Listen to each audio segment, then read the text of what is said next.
Ćao svima, danas pravimo pileći krompir paprikaš. Ono što nam treba to je oko pola kilograma belog mesa.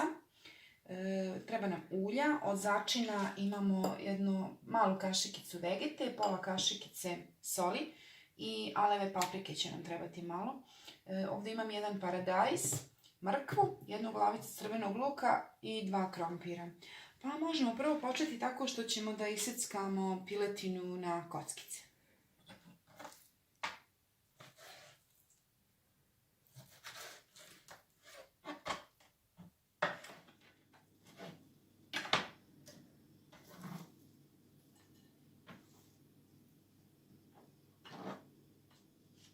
Sljedeće što ćemo da uradimo je da uključimo ringlu i naspemo malo ulja da se zagreje i onda krenemo da seckamo glavicu crvenog luka.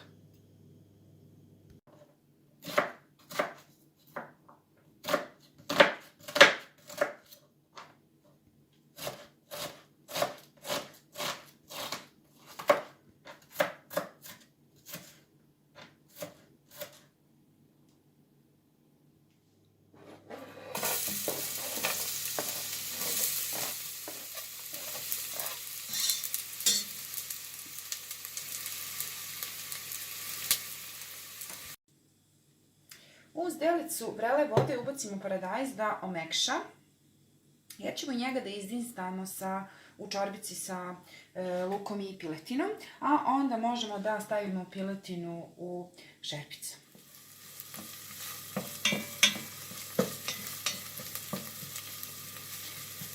Znači, ovu čorbicu nemojte stavljati na najjaču vatru.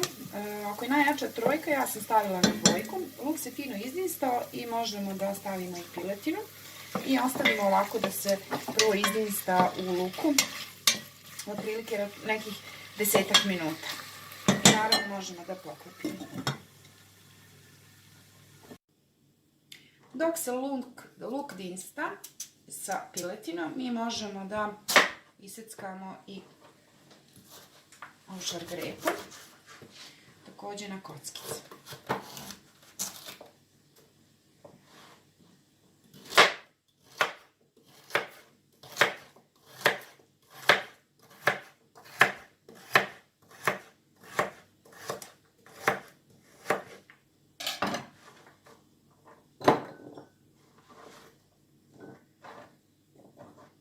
A zatim i krompir.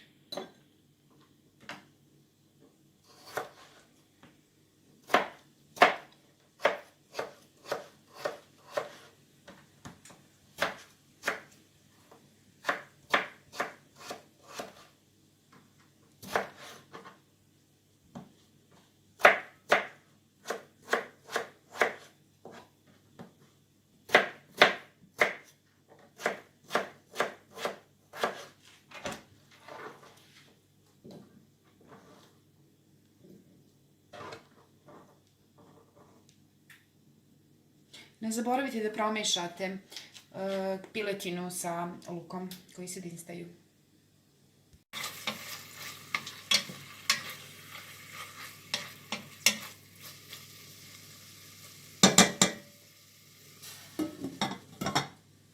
A zatim možemo da iskoristimo sad ovaj moment da ogulimo paradajz. Znači on kad tako mekša u vrućoj vodi, onda možemo lakše da ga fino ogulimo.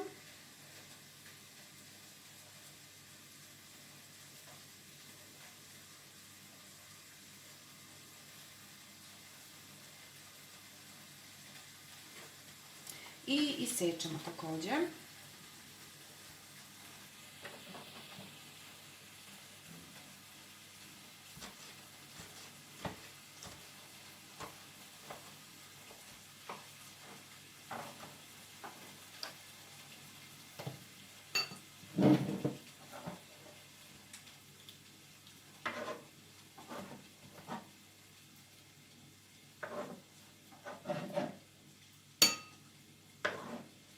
Kao što vidite, ja uzimam i svu ovu vodicu jer nam je sve to potrebno.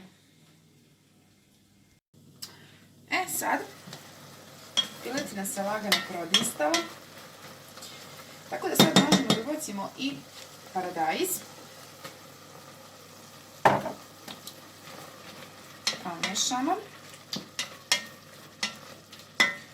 Možete slobodno odmah da ubacite i začine.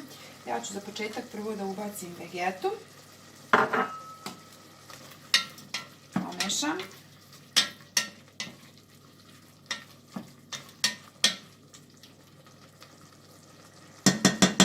I ostavim još tako 2-3 minute da se malo dinsta. Zatim možemo da ubacimo soli i vode. Otprilike 2 deci vode za početak. Prodinstamo i ubacimo nakon toga za koji minut možemo da ubacimo i ostale sastojke, to su krompir i piletina, kao da dodamo još 2 deca vode.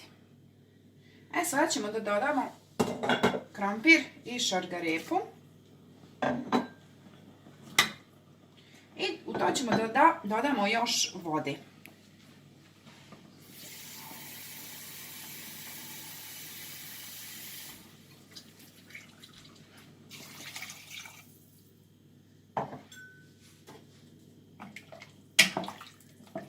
Znači, ako želite da bude malo gušća, sasvim vam je dovoljno otprilike nekih 7 decilitara vode, a ako želite da bude ređa, onda računajte da možete slobodno staviti i litar vode.